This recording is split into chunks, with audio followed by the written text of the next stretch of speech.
Hello everyone, आज हम बात करने वाले हैं हमारे एनसीईआरटी क्लास 10th के chapter number 2. It is acid bases and salts. What is the name of our chapter?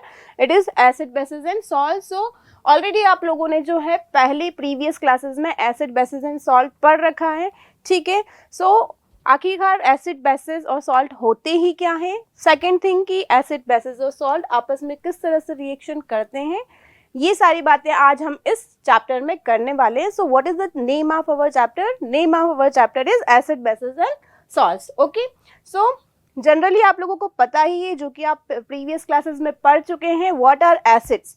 Acids क्या होते हैं? तो एसिड्स सारे ऐसे सब्सटेंस होते हैं जो कि सौर होते हैं टेस्ट में, ठीक है ना. दे आर सौर इन टेस्ट. जनरल एक जो हम डेफिनेशन की बात करते हैं वो क्या होती है हमारी, एसिड्स आर सौर इन टेस्ट, ठीक है. एंड बेसिस की बात करें तो bases are bitter in taste and they are soapy in touch, ठीक है. तो ये होते हैं हमारे बेसिस. नेक्स्ट हम बात करें कि सॉल्ट क्या होते हैं. तो सॉल्ट के बारे में आपको सभी ने पहले ही क्लासेस में पढ़ रखा है, प्रीवियस क्लासेस में पढ़ रखा है कि एसिड और बेस जब आपस में रिएक्शन करते हैं तो क्या बनता है, तो हमारा सॉल्ट बनता है. That much is clear. So अब हम हमारा चैप्टर स्टार्ट करते हैं.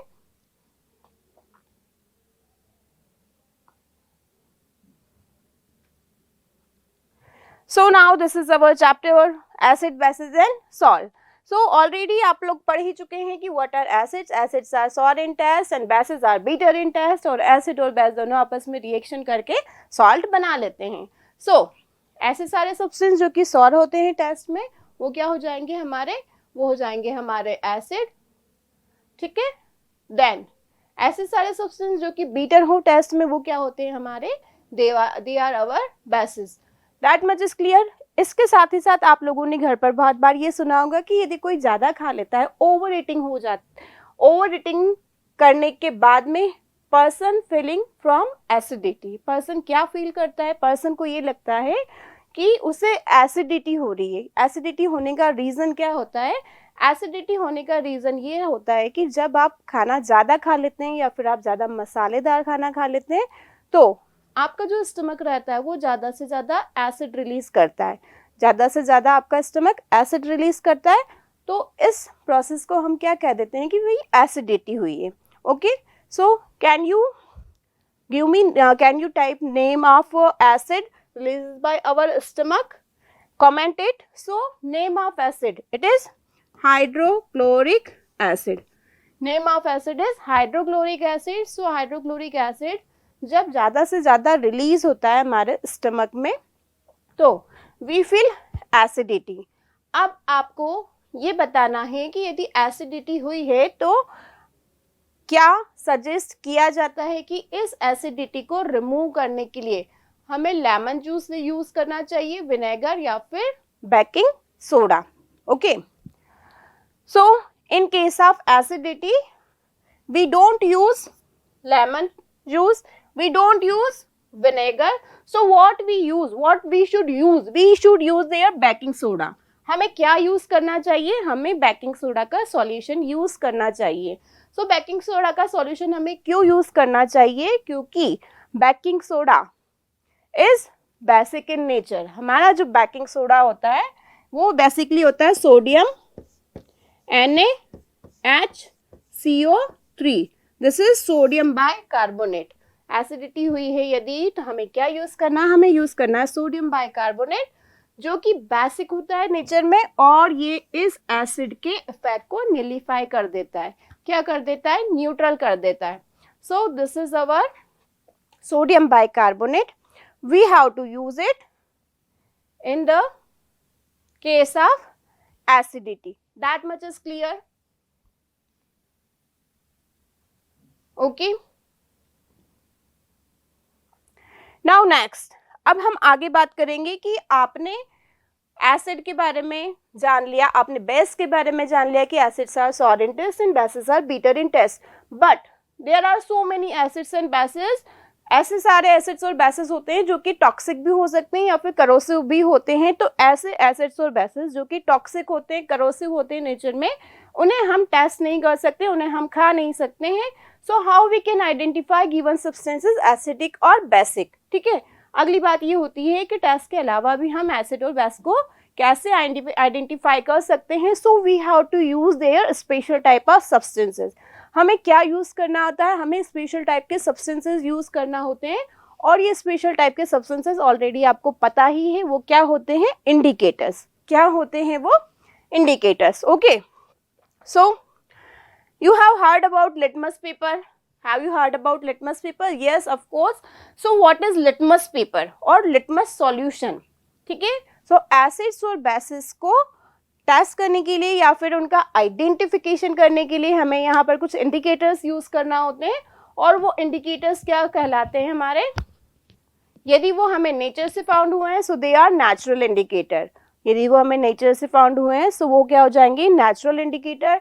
यदि वो हमें सिंथेटिकली बनाने होते हैं या फिर लेबोरेटरी से हमें फाउंड होते हैं तो वो हो जाते हैं हमारे indicator synthetic indicator. Which type of indicator, synthetic indicators. So firstly we have to talk about what, we have to talk about natural indicators. So in case of natural indicator, this is lichen. What is this, lichen. litmus paper हमें कहाँ से मिलेगा, so bases are bitter in test and change the color of red litmus to blue and litmus natural indicator. litmus क्या होता है, ये होता है हमारा litmus.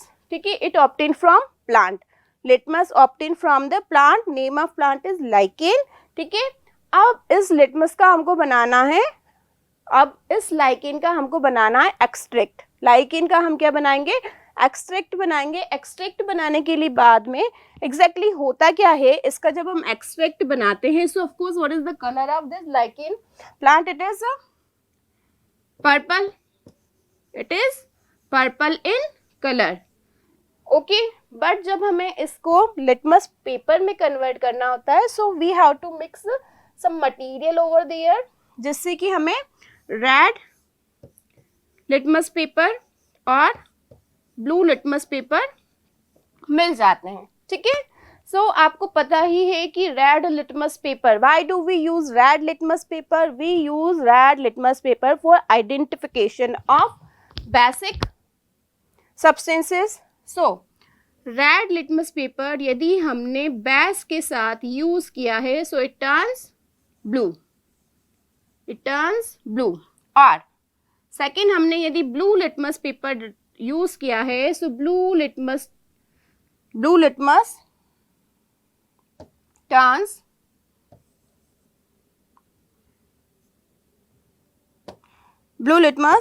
turns red. With what? With acid.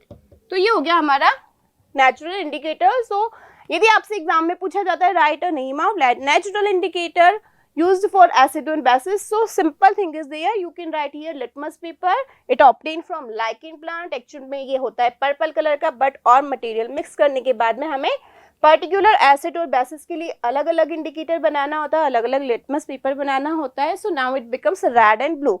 So red litmus paper is used for base, red turns blue, and blue litmus paper is used for acid. With acid, blue litmus paper turns red. That much is clear. Then next, अब हमारी NCERT की book ये कह रही है कि turmeric. What is turmeric? हमारी हल्दी जो है वो भी नेचुरल इंडिकेटर का काम करती है. What is turmeric? सो आप लोगों ने कभी घर पर कड़ी खाई हो तो आपको सभी को पता है कि कड़ी में हम क्या ऐड करते हैं, we use there turmeric. Okay, so जब आप लोगों ने कभी देखा होगा कि बाई चांस यदि कड़ी आपके क्लॉथ पर गिर जाती है, व्हाइट कलर के क्लॉथ पर गिर जाती है तो एक स्टेन आ जाता है येलो कलर का. That much is clear. So stain of kadhi on a white cloth, that much is clear, becomes reddish brown. अब कड़ी आपके व्हाइट क्लॉथ पर गिर गई है.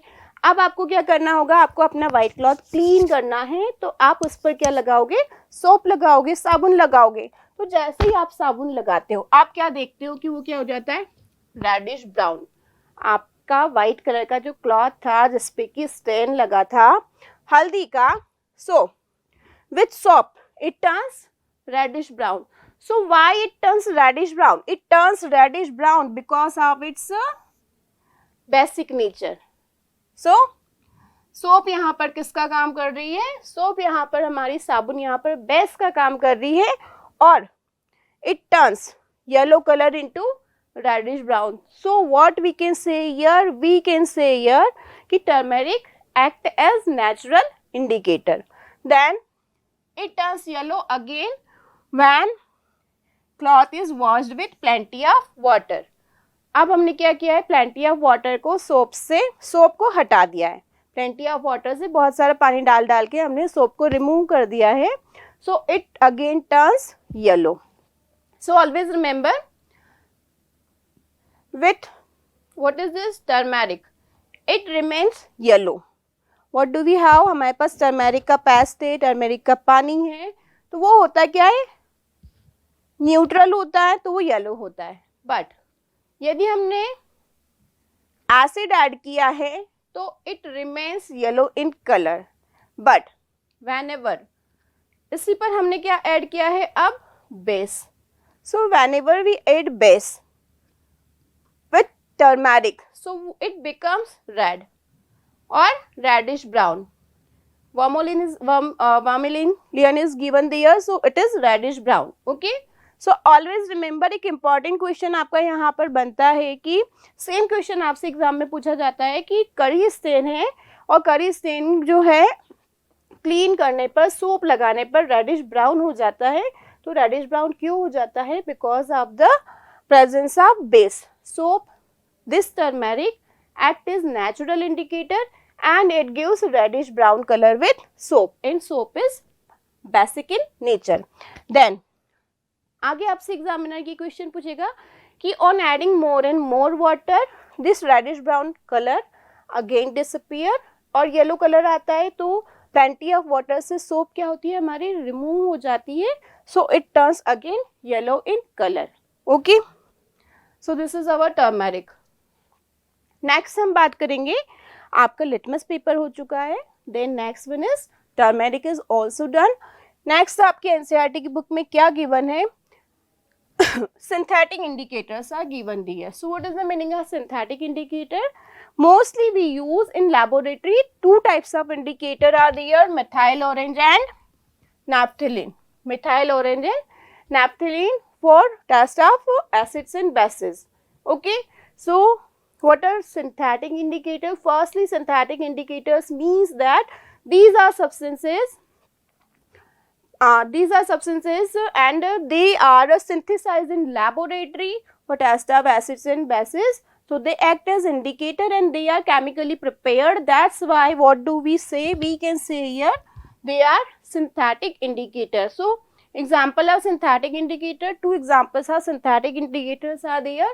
एक होता है हमारा methyl orange and second one is phenolphthalein. ठीक है, अब साथ ही साथ में लिटमस सॉल्यूशन इज गिवन दियर कि लिटमस सॉल्यूशन के लिए यदि पूछा जाए तो ये क्या होता है? This is purple dye. Purple colour की डाई होती है, जैसे कि हम पहले बात कर चुके हैं, एक्सट्रैक्टेड फ्रॉम लीचेंस और लाइकेंस. ठीक है, ये थैलोफाइटा ग्रुप से बिलोंग करता है और एक्ट एज एन इंडिकेटर. जैसा कि हम बात कर चुके हैं, litmus paper turns red to blue with basic solution and blue to red with acidic solution. अब साथ ही साथ आपको ये बात ध्यान रखना है कि लिटमस सॉल्यूशन, आपसे क्वेश्चन पूछा जा सकता है कि जो हमारा लिटमस सॉल्यूशन है वो लिटमस सॉल्यूशन पर्पल कलर का है, वो एसिडिक होता है या बेसिक होता है? तो वो एसिडिक और बेसिक दोनों नहीं होता है. ठीक है, उसमें और कुछ सब्सटेंस मिक्स किए जाते हैं जिसके बाद में कि उसको एसिडिक और बेसिक किया जाता है. So when the litmus solution is neither acidic और basic, it's colour is purple. Then कुछ अदर नेचुरल इंडिकेटर्स भी होते हैं, जैसे हमारा red cabbage leaves, turmeric, okay, and coloured petals. अब कलर्ड पेटल्स का मीनिंग क्या होता है? पेटल्स का मीनिंग होता है जैसे कि ये हमारे फ्लावर है, हम जनरली बोल देते हैं कि फ्लावर की जो कलरफुल पत्तियां दिख रही है, they are petals. What are they are petals. So pH का, या फिर मैं कहूँ कि एसिडिक और बेसिक कैरेक्टर का हमारी लाइफ में, प्लांट की लाइफ में बहुत ही ज़्यादा इम्पॉर्टेंट रोल होता है, ठीक है. So how we can explain it. यहाँ पर this is the plant of, these are the flower of hydrangea. These are the flowers of hydrangea. So hydrangea के flowers यदि आपने देखे हों तो ये different कलर के होते हैं. तो hydrangea के flowers different कलर्स के क्यों होते हैं? Because they depend, color of these flowers depend on soil. Yes, so it depend on nature of soil. It depend on nature of soil. हमारे यहाँ पर जो हाइड्रेंजिया के फ्लावर्स मैं आपके लिए यहाँ पर लेकर आई हूँ. सो ये हाइड्रेंजिया के फ्लावर्स जो हैं ये, इनका कलर अलग अलग होता है. सो इनका कलर अलग अलग होने का रीज़न पता है क्या है? कि इनके सॉइल का नेचर क्या है. What is the main reason behind it? ये हाइड्रेंजिया के जो फ्लावर्स हैं ये एक ही तरह के फ्लावर्स हैं लेकिन ये अलग अलग कलर में अवेलेबल हैं. तो इनका अलग अलग कलर में अवेलेबल होने का रीज़न ये है कि यदि सॉइल हमारी एसिडिक हो, एसिडिक मीडियम में ग्रो होने वाले हाइड्रेंजिया के फ्लावर्स ब्लू कलर के दिखाई देते हैं और बेसिक मीडियम में ग्रो होने वाले हाइड्रेंजिया के फ्लावर्स किस कलर के दिखाई देते हैं? जैसा कि हम यहाँ पर देख रहे हैं ये रेड और पिंक कलर के दिखाई देते हैं. Okay, so this also act as natural indicator. That much is clear. So natural indicators, different types of natural indicators are there. And how we can identify given substances acidic or basic in nature? Because of the change in color of petals of flowers. Next, a very simple question is given in your book. What is your question? You have been provided. What you have provided? You have been provided with 3 test tube. क्या बोल रही हैं? आपकी NCERT की book कह रही है कि आपको 3 टेस्ट ट्यूब मिली है. इन 3 टेस्ट ट्यूब में है, सबसे पहले हमारे पास है डिस्टिल वाटर, सेकंड हमारे पास है एसिडिक सॉल्यूशन और basic solution. Acidic solution and basic solution. Now if you are given red and blue litmus paper, what is given there? Red and blue litmus paper. How will you identify the contents of each test tube? That much is clear. बहुत ही simple सा question आपसे पूछा गया है कि आपके पास जो है 3 टेस्ट ट्यूब है. 3 टेस्ट ट्यूब में एक में है डिस्टिल वाटर, नेक्स्ट में एसिड सॉल्यूशन और लास्ट में आपका बेस सॉल्यूशन. अब आपको क्या करना है? आपको साथ ही साथ में गिवन है रेड लिटमस पेपर और blue litmus paper. So how will you identify given substances acidic, basic or distilled water? So firstly we are using here litmus paper. If there is no change in color, यदि litmus paper के colour में कोई change नहीं होता है, so this is our distilled water. What is this? Distilled water. Secondly,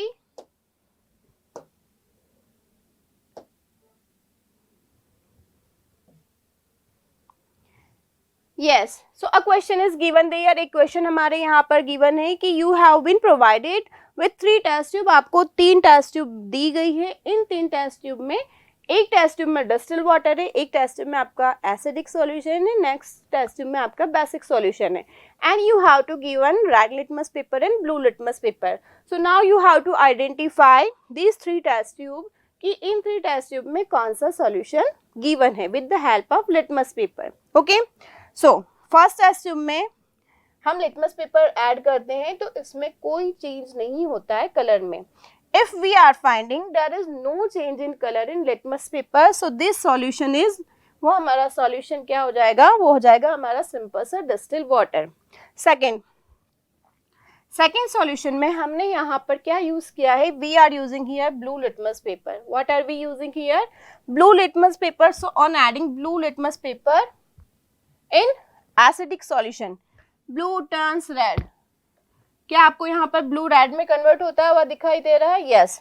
सो यदि solution का colour, solution के कारण ब्लू लिटमस का कलर रेड हो जाता है, so this is our acidic solution. Next solution में हमने यहाँ पर रेड लिटमस पेपर यूज किया है and red litmus paper turns blue.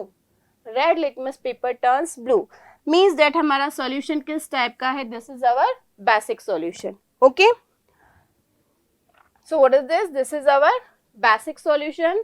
तो ये जनरल क्वेश्चन है जो कि एग्जाम में आपसे 2 नंबर का पूछा जा सकता है कि 3 टेस्ट ट्यूब आपको दी गई है और आपको सिर्फ 3 टेस्ट ट्यूब में अलग अलग distil water, acidic solution, basic solution है और आपको आइडेंटिफाई करना है कि which one is acidic solution, basic solution and distil water. Okay, so on the basis of change in colour, red turns blue means this is basic solution, blue turns red means it is acidic solution, and if there is no change in color, okay, so this is our distilled water. Okay, yes. Now next, what is next? Understanding the chemical properties of acids और and bases. अब हमें बात करना है कि हमारे acids और bases की chemical properties क्या होती हैं. अभी तक हमने बात की थी कि हमारा एसिड खट्टा होता है और बेस हमारा बीटर होता है टेस्ट में. But now what do we have to talk? Now we have to talk about their chemical properties. Okay, so chemical properties के लिए firstly an activity is given there. What is given there? Activity 2.1 is given there. इसके पहले जो भी हमने indicators use किए थे वो क्या थे? हमारे नेचुरल इंडिकेटर थे, जैसे कि हमारा लिटमस पेपर हुआ, टर्मरिक हुआ. Okay, but now we have to use their synthetic indicators in activity 2.1. So in activity 2.1 a very simple activity is given there. What do we have to do? हमें laboratory से कुछ acids और basis को collect करना है और वो acids और बेसिस क्या है? हमारे hydrochloric acid, sulphuric acid, next होता है हमारा नाइट्रिक एसिड और हमें लेना है एसिटिक एसिड और फिर हमें लेना है sodium hydroxide, then calcium hydroxide, potassium hydroxide and magnesium hydroxide and ammonium hydroxide. So already you know whenever we are finding OH hydroxide is there, so these all are bases. क्या हैं ये सब हमारे? ये सब हमारे bases हैं. So from here sodium hydroxide to ammonium hydroxide. Hydroxide means bases. Okay. So आपको क्या करना है? ये सारे acids और bases को अलग अलग वॉच ग्लास में लेना है. वॉच ग्लास क्या होता है? एक इस तरह से प्लेट टाइप होता है. This is our watch glass. अब वॉच ग्लास में हमें क्या करना है? जितने भी हमने एसिड्स और बेसिस लिए हैं इन सभी को अलग अलग वॉच ग्लास में हमें ड्रॉप वाइज एसिड्स और बेसिस कलेक्ट कर लेना है. मानो कि मैंने यहाँ पर ले लिया है हाइड्रोक्लोरिक एसिड, सेकेंडली मैंने इसमें सल्फ्यूरिक एसिड ले लिया है, third I am taking here sodium hydroxide, fourth I am taking here calcium hydroxide. That much is clear. Firstly we have to take some watch glasses and then we have to take sample of these all acids and bases. Then after that watch glass में लेने के बाद में अब हमें उन्हें test करना है. टेस्ट किसकी हेल्प से करना है? टेस्ट हमें करना है with the help of red litmus paper, blue litmus paper, phenolphthalein and methyl orange. Okay, अब हमने यहाँ पर एसिड्स और बेसिस के जो सैंपल लिए हैं वॉच ग्लासेस में, इनको हमें आइडेंटिफाई करना है कि which one is acidic in nature और basic in nature. So we have to use there 4 types of indicator: red litmus paper, blue litmus paper, phenolphthalein, methyl orange solution. ठीक है. So जब हम ये डिफरेंट टाइप्स के litmus paper और phenolphthalein और methyl orange अलग अलग सैंपल के साथ यूज करते हैं, सो डिफरेंट कलर्स अपीयर. क्या होगा यहाँ पर? हमारे डिफरेंट कलर्स अपीयर होंगे. So that is the table. आप इसका स्क्रीनशॉट भी ले सकते हैं. जनरली इस पर वैसे एग्जाम में क्वेश्चन एक ना एक क्वेश्चन जरूर आ ही जाता है कि सबसे पहले हमने यहाँ पर HCl लिया है. ठीक है. So whenever we are taking HCl solution और with red litmus paper, red litmus paper. अब एक और बात मैं आपको रिवाइज करवा देती हूँ कि आपके पास जो लिटमस पेपर होते हैं, हमारा ब्लू लिटमस से blue turns red with acid. ठीक है. अगली मैं बात करूं बेस, ठीक है, तो बेस के साथ में हमारा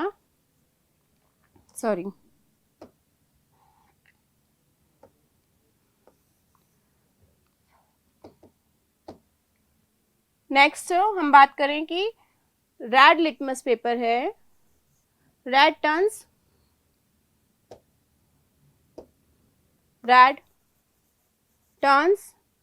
ब्लू विद बेस, ठीक है, you have to remember this. और नेक्स्ट हमारे इंडिकेटर क्या हो रहे हैं, फिनोप्थिलिन और methyl orange, phenolphthalein and methyl orange. तो always remember about phenolphthalein and methyl orange.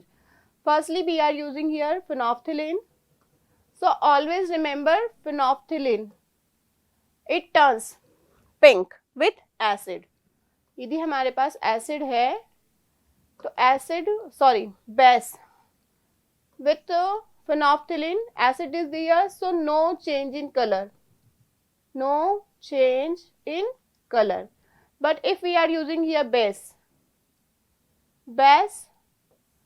और हमने यहाँ पर यूज किया phenolphthalein, सो फिनोप्थिलिन बेस के साथ में कौन सा कलर देता है, pink. Phenolphthalein gives pink colour with base. Next एक और हमारे पास इंडिकेटर हो रहा है methyl orange, which indicator is there, methyl orange. So always remember about methyl orange with acid. Methyl orange, of course, according to name, with acid. Methyl orange gives which color? Yellow color. Okay, and with base, methyl orange gives red color. It gives red color.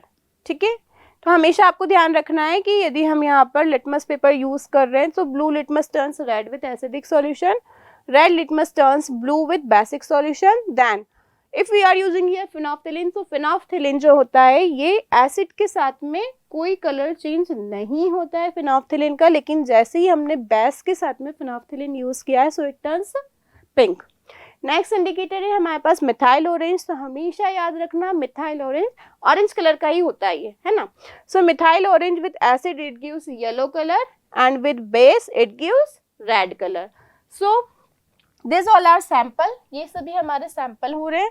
तो sample में हमने सबसे पहले HCl लिया है और red litmus paper लिया है, तो HCl रेड लिटमस पेपर के साथ में कोई चेंज कलर नहीं दिखाता है।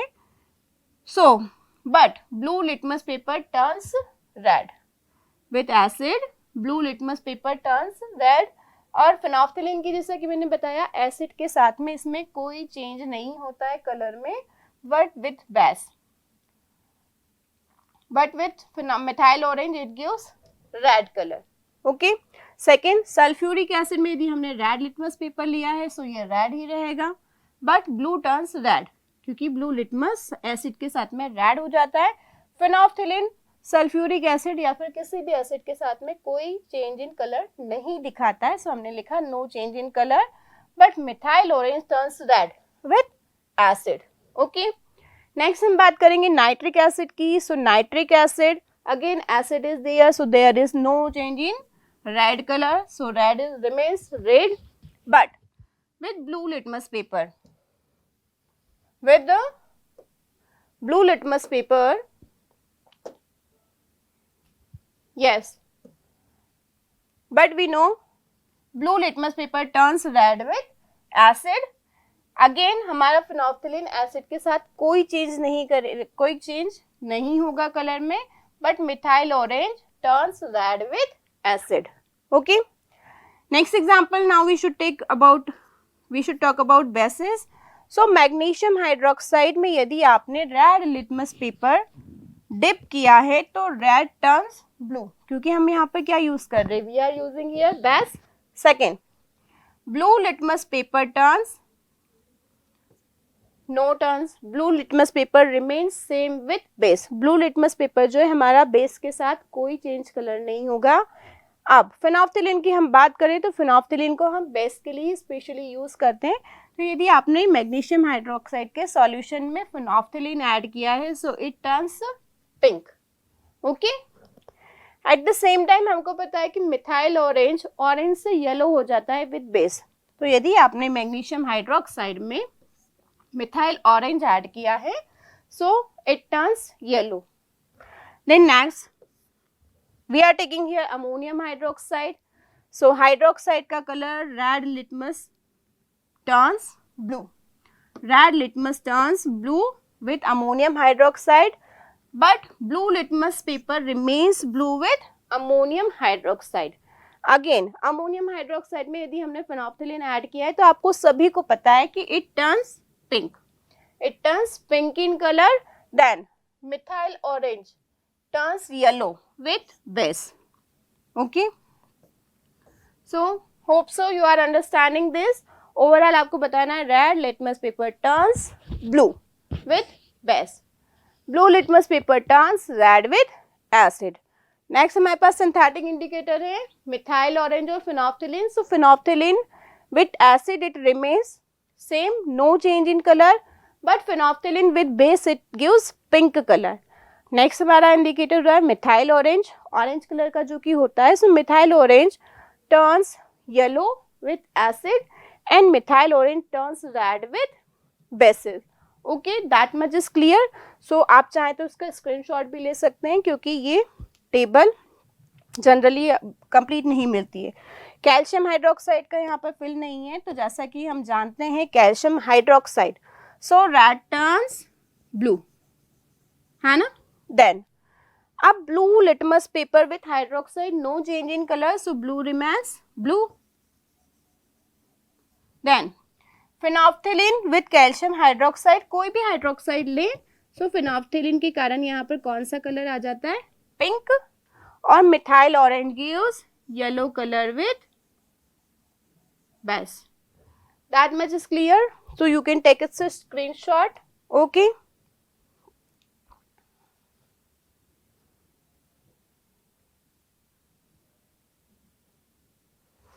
Yes, now next what is given there?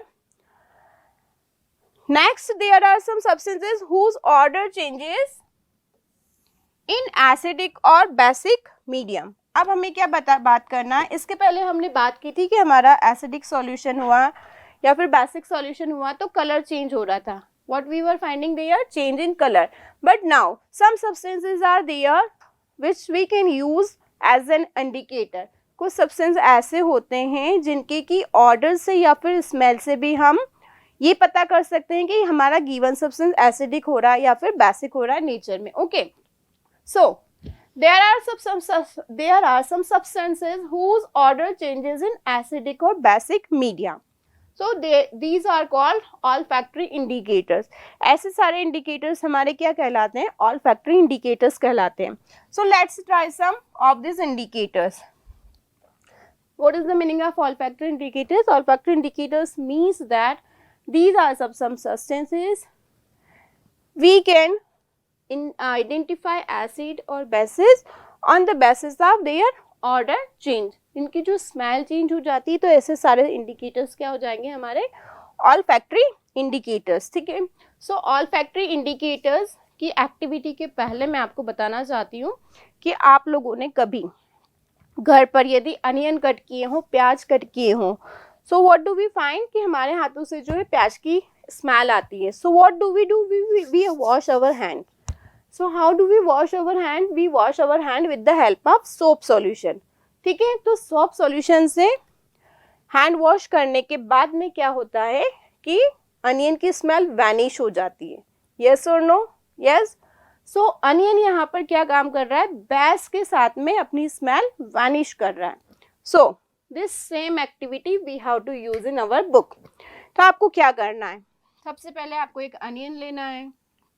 ठीक है, अनियन को आपको कट करना है या फिर आप इसको ग्रेट भी कर सकते हैं, पेस्ट बन जाएगा.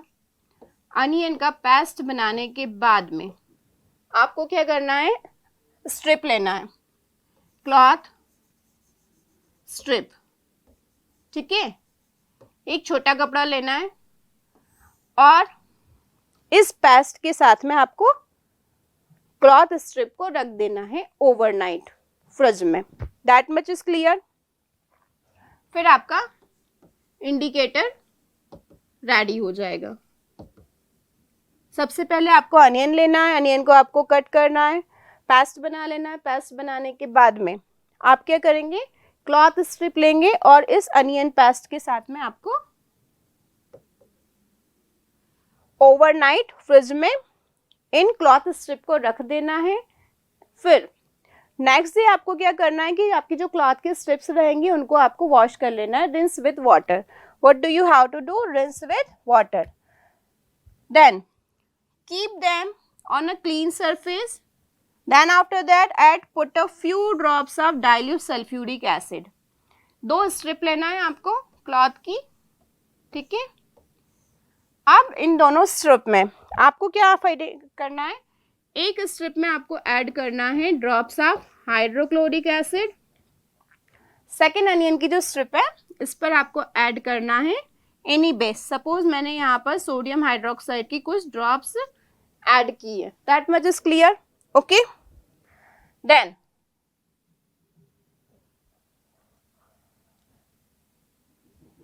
rinse this strips with water again. Okay. So after this all what do you find कि यहाँ जो अनियन की स्मेल थी वो सेम है. अनियन की स्मेल फर्स्ट स्ट्रिप से वैनिश नहीं हुई है जो कि हमने HCl के साथ में यूज़ किया है. सेकेंड स्ट्रिप जिसमें कि हमने सोडियम हाइड्रोक्साइड यूज़ किया था, तो यहाँ पर अनियन की स्मेल क्या हो जाती है, वैनिश. ठीक है, स्मेल, अनियन की स्मेल वैनिश हो जाती है. So what it indicates? It indicates presence of acid और bases. So always remember most of the olfactory indicators, हमारे जो मोस्टली ऑल्फैक्टरी इंडिकेटर्स होते हैं, इनकी स्मेल एसिड के साथ में वैनिश नहीं होती है, कम नहीं होती है, बट विद बेसिस इनकी स्मेल क्या हो जाती है, धीमी पड़ जाती है, या फिर हम कहें कि वैनिश हो जाती है. So this is olfactory indicator. सीधी सी बात है, यदि एसिड आपने अनियन के साथ में यूज़ किया है तो अनियन की स्मेल वैनिश नहीं होगी. यदि आपने बेस अनियन स्ट्रिप के साथ में यूज़ किया है तो अनियन की जो स्मेल होती है, जो गंदी सी लगती है, वो वैनिश हो जाती है. So what is the meaning of this thing? No change in smell, this is acid. If smell vanish then it is base. Okay. Then और यू कैन यूज हियर, आपको एग्जाम में पूछा जा सकता है कि what is the meaning of olfactory indicators and write some examples of olfactory indicators. तो ऐसे इंडिकेटर जो कि हम एसिड और बेस के लिए यूज करते हैं on the basis of their order. So these type of indicators are known as olfactory indicators. Then after that examples of olfactory indicators. तो फर्स्ट हमारा अनियन जूस हो चुका था. सेकेंड हम यहाँ पर और क्या यूज कर सकते हैं, vanilla essence and clove oil. Okay, vanilla essence and clove oil भी हम यहाँ पर यूज कर सकते हैं. अब आपके एक्टिविटी में गिवन है कि eight the place of onion juice और अनियन पेस्ट अब हमें यूज करना है vanilla essence and clove oil. Okay. So always remember vanilla as onion, smell of onion remains same with acid but loses its smell with base.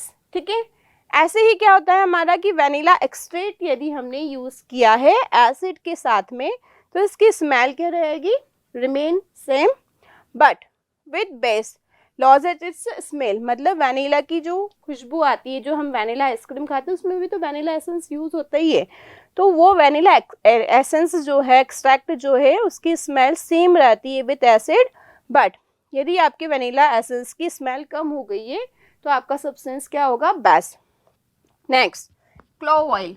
Clove oil की smell भी जो एक तीखी सी smell रहती है वो सेम रहती है with acid but with base. Clove oil की स्मेल भी क्या हो जाएगी, धीमी हो जाएगी, या फिर हमें क्या है कि उसकी स्मेल हमें थोड़ी कम आएगी. So this is our base. So look it there. A question is given there. Which of these vanilla, onion or clove oil can be used as olfactory indicator on the basis of your observation. So क्या हम तीनों को ही use कर सकते हैं? Yes. So vanilla, onion and clove are olfactory indicators. किस type के indicators हैं ये? olfactory indicators हैं. In the presence of acidic solution, retain their smell. Acidic solution में क्या होगा हमारा? इनकी स्मेल सेम बनी रहती है. while in the presence of basic solution, lose their distinct smell. क्या होगा कि जो इनकी एक पर्टिकुलर स्मेल है वो क्या हो जाती है? खत्म हो जाती है, फिर लॉस हो जाती है. So you can take its screenshot. ठीक है, आप इसका स्क्रीनशॉट ले सकते हैं ताकि आपको याद रहे कि एसिड और बेस के साथ में हमारे अनियन, क्लोव ऑयल और वेनिला एक्सट्रैक्ट किस तरह से काम करते हैं. Okay, yes. Now next, what do we have? How do acids and bases react with metals? Next is our how do acids and bases react with metals. So in case of acids and bases, अब हमें बताना है कि हमारे acid और basis जो हैं वो मेटल से किस तरह से रिएक्शन करते हैं. जब भी एसिड और बेस को हम मेटल से रिएक्शन करवाते हैं तो बेसिकली होता क्या है? So first activity 2.3 is given there. So in this activity आपको क्या बताना है? In activity 2.3 first of all you have to take their test tube. सबसे पहले आपको टेस्ट ट्यूब लेना है. सारा आपका जो अरेंजमेंट है एक्टिविटी का इस तरह से होना चाहिए. सो इस टेस्ट ट्यूब में हमको यहाँ पर लेना है सबसे पहले zinc granule. What is zinc? Is it metal? Yes. So हम सबसे पहले यहाँ पर जिंक मेटल लेंगे टेस्ट ट्यूब में. जिंक मेटल लेने के बाद में हमें यहाँ पर ऐड करना है dilute sulphuric acid. What do we have to use? What do we have to use there? Dilute sulphuric acid. तो होता क्या है कि जैसे ही हम जिंक मेटल के साथ में डाइल्यूट सल्फ्यूरिक एसिड ऐड करते हैं, सो बबल्स, यहाँ पर गैस के बबल्स निकलने लग जाते हैं. किसके बबल्स निकलने लग जाते हैं? गैस के बबल्स निकलने लग जाते हैं. फिर उन गैस के बबल्स को, किसकी बात कर रहे हैं हम? गैस के बबल्स, हाइड्रोजन गैस के बबल्स यहाँ पर हमें पास करना है किसमें? सॉल्ट सॉल्यूशन में. That much is clear. सबसे पहले जिंक लेना है, डाइल्यूट सल्फ्यूरिक एसिड ऐड करना है. जैसे ही हम डाइल्यूट सल्फ्यूरिक एसिड ऐड करते हैं, bubbles comes out.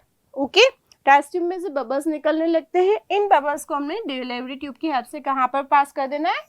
Salt solution में. सॉल्ट सॉल्यूशन की क्या बनेंगे आप? Again bubbles are formed here. When these bubbles comes in contact with flame. Okay, how they burn? They burns with pop sound. How they burn? They burns with pop sound. So always remember, जहाँ भी हम pop sound की बात करते हैं तो gas कौन सी होती है हमारी? Hydrogen gas. Which gas is there? Hydrogen gas is there. So simple activities given there. बहुत इंपॉर्टेंट एक्टिविटी है. एग्जाम में इस पर बेस्ड क्वेश्चन जरूर पूछे जाते हैं कि क्या होता है. What happen when zinc is react with dilute sulphuric acid. Okay, so hydrogen gas is evolved here. Which gas is evolved here? Hydrogen gas is evolved here. Then when we pass this hydrogen gas into soap solution से फिर क्या होगा? Bubbles बनेंगे. ये bubbles जब हम flame के contact में लाते हैं तो ये फूट जाते हैं. They burst with pop sound. ऐसे पट से आवाज आती है. So what is this? This is burning of hydrogen gas in with pop sound. Okay. So this is an activity. Now, overall what happened here? Acid, कौन सा acid था हमारा? Sulphuric acid. Can we write here its equation? H2SO4. Sulphuric acid reacts with metal. कौन सी metal हमने यहाँ पर use की थी? Zinc. Okay, so whenever metal reacts with acid, it gives salt. Salt ZnSO4 plus क्या बन रहा है हमारा? Hydrogen gas plus H2 gas is formed here. Okay, so आपसे एनसीईआरटी की बुक भी यही कह रही. Can you now write the equation for the reaction. हाँ, हम बिल्कुल लिख सकते हैं कि एसिड हमारा सल्फ्यूरिक एसिड है जो कि डाइल्यूट है, ठीक है। इसकी रिएक्शन हुई है हमारी किसके साथ में, सॉलिड जिंक मेटल के साथ में। So whenever sulphuric acid reacts with zinc it gives zinc sulphate, क्या बनेगा हमारा, zinc sulphate and hydrogen gases form there, hydrogen gases form there. So most important question है, सिंपल सी बात है कि what happen when acid reacts with metal. So acid reacts with metal, it gives its salt and hydrogen gases evolved here. Then how we can prove the year कि hydrogen gas ही evolved हो रही है? So these hydrogen gas burns with pop sound. Okay, so this is the identification of hydrogen gas. Next to, अब बहुत बार क्या होता है कि आपसे या तो एग्जामिनर इस डायग्राम की बात करेगा, ठीक है, ये डायरेक्ट एग्जाम में क्वेश्चन आ जाता है डायग्राम के साथ में कि ए क्या है, identify A, identify B, identify सी, है ना, ठीक है, राइट द केमिकल इक्वेशन। अब नेक्स्ट हम बात करेंगे, यहाँ हमने बात की थी कि क्या होता है जब हमारी मेटल एसिड से रिएक्शन करती है। अगला अब हम बात करेंगे कि क्या होगा जब हमारी मेटल सेम मेटल बेस से रिएक्शन करेगी। Okay, so next activity is given there, reaction of zinc with NaOH, reaction of zinc with NaOH। जैसा कि हमने देखा था कि एसिड के साथ में जिंक रिएक्शन करने के बाद सॉल्ट और हाइड्रोजन गैस बना रहा था। Now next activity 2.4 is given there. 2.4 activity में आपको क्या करना है, at the place of acid, जो कि हमने पहले एसिड लिया था, अब हमें यहाँ पर लेना है base. What do we have to take here, base. Okay, so what happen when zinc granules reacts with sodium hydroxide. Next आपकी एक्टिविटी में ये बोला गया है कि आपको जिंक ग्रैन्यूल लेना है, सोडियम हाइड्रोक्साइड का सॉल्यूशन लेना है, फिर जो आपकी गैस इवॉल्व होगी उसको भी आपको सॉल्ट सॉल्यूशन में पास करना है। सॉल्ट सॉल्यूशन में पास करने के बाद में क्या होगा, यहाँ पर कुछ बबल्स फॉर्म्ड होंगे और ये बबल्स कैंडल के साथ अगेन कैसे जल रहे हैं, पॉप साउंड के साथ। ओके, सो क्या हो रहा है यहाँ पर, zinc metal reacts with sodium hydroxide, ठीक है। सेम होगा यहाँ पर भी कि सॉल्ट बनेगा और हाइड्रोजन गैस बनेगी। क्या होगा, base reacts with metal, it gives salt plus hydrogen gas. Okay, so can we write its equation? क्या हम इसकी इक्वेशन लिख सकते हैं? बिल्कुल। हमने सबसे पहले यहाँ पर क्या लिया है, zinc metal. So what is the formula of zinc, Zn, it reacts with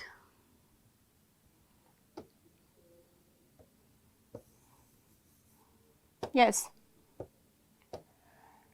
base हो जाएगा हमारा सोडियम हाइड्रोक्साइड प्लस मेटल। कौन सी मेटल हमने यहाँ पर यूज की है, अगेन जिंक, ठीक है। दोनों की रिएक्शन होगी आपस में और क्या बनेगा, सॉल्ट। तो हमारा यहाँ पर सॉल्ट बनता है sodium zincate, Na2ZnO2 plus hydrogen gases evolved. Which gases evolved? Hydrogen gases evolved. So what happened when base reacts with metal? Again, salt and hydrogen gases form there. So sodium hydroxide reacts with zinc. It gives sodium zincate and hydrogen gas. फिर again हमको यही hydrogen gas का क्या करना है, हमें identification करना है कि क्या ये हाइड्रोजन गैस ही है। तो हमेशा आप ध्यान रखेंगे कि ये जो गैस यहाँ पर बनी है हमें इसे पास करना है सॉल्ट सॉल्यूशन में। सॉल्ट सॉल्यूशन से फिर बबल्स बनेंगे, ये बबल्स कैंडल के फ्लेम के साथ में अगेन पॉप साउंड के साथ में बर्स्ट होते हैं। So it proves that it is hydrogen gas. Okay, so this is our reaction of zinc with sodium hydroxide. So when zinc reacts with sodium hydroxide, it gives salt and hydrogen gas. Okay, so this is also important question. ठीक है, या तो आपसे exam में बोला जाएगा कि what happen when acid reacts with metal, so it gives salt and hydrogen gas. Second question, ये डायग्राम आपको एग्जाम में आ सकता है। आपको क्या अगेन आपको आइडेंटिफाई करना है। मानो ये हो गया आपका ए, ये हो गया आपका बी, और ये हो गया हमारा गैस जो इवॉल्व हो रही है सी। कि गिवन डायग्राम इज देयर, ठीक है। आइडेंटिफाई ए बी एंड सी, तो ए आपका जिंक मेटल हो जाएगा, बी बेस यूज करना है तो एनी बेस, और सी हमारी हमेशा हाइड्रोजन गैस इवॉल्व होगी, ठीक है। So this is our reaction of zinc with sodium hydroxide और reaction of zinc with base. Okay, so enough for today. Thank you so much.